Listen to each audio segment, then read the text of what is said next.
part one of our journey. We're in Riverside, California, and one of the things you'll notice about this region is that it is abundant with citrus. It is the perfect climate to grow citrus. The fruit is literally falling off the trees. Right now we're coming up to the entrance for the citrus park, and right here is the actual entrance, and it costs about $7 to park and to get into the facilities. Hey everyone, we are at the California Citrus State Historical Park in Riverside. We are going to take a self-guided tour.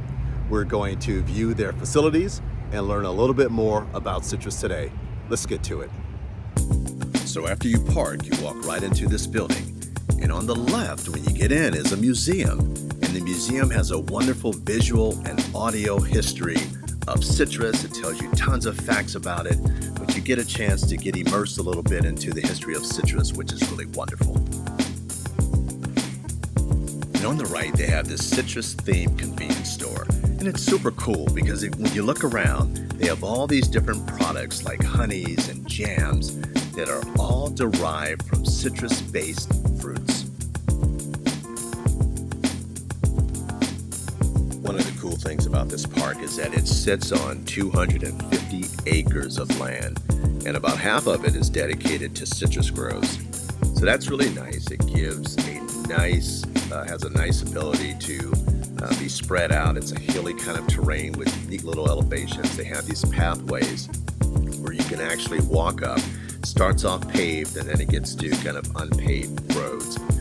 But just an amazing area where you can come out and just see all of these citrus varieties in its natural habitat and see them in action. Did you know it takes just one citrus fruit to provide your body all the vitamin C it needs to get through an entire day? I guess that's one of the reasons that makes citrus such a valuable fruit for the cold winter and early spring months. Yes, vitamin C is really important to fight off colds and flus. So it's great to be able to have a healthy supply of citrus. But check it out, we're walking through the groves and they have tags on most of the citrus trees. These are Buddha's hands.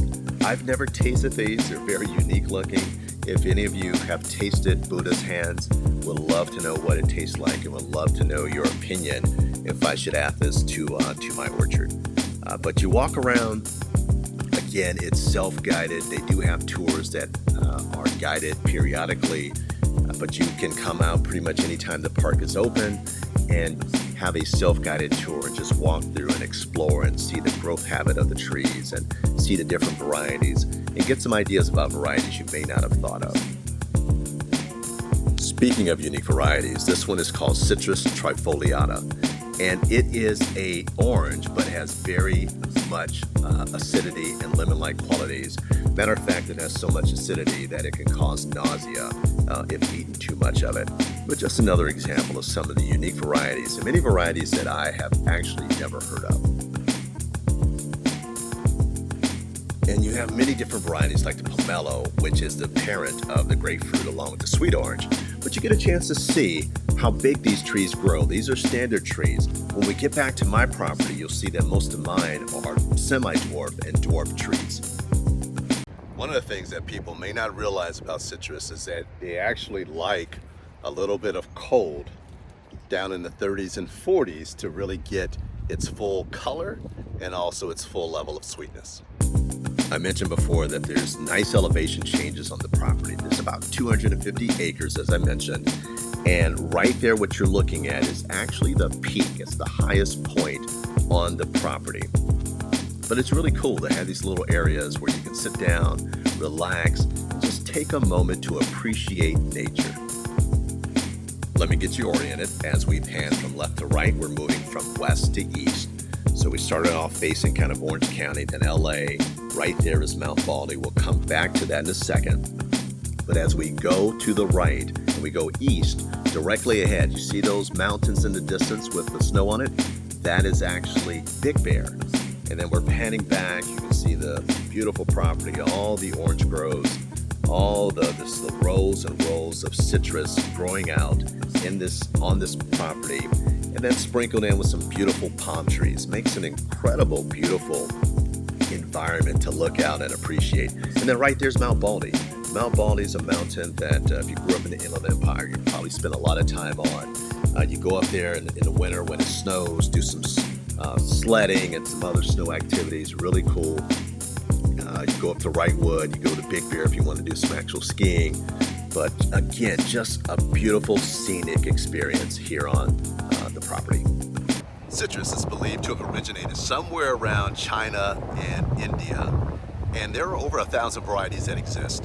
Here in this historical park, there's over 70 that they have here spread out throughout their property.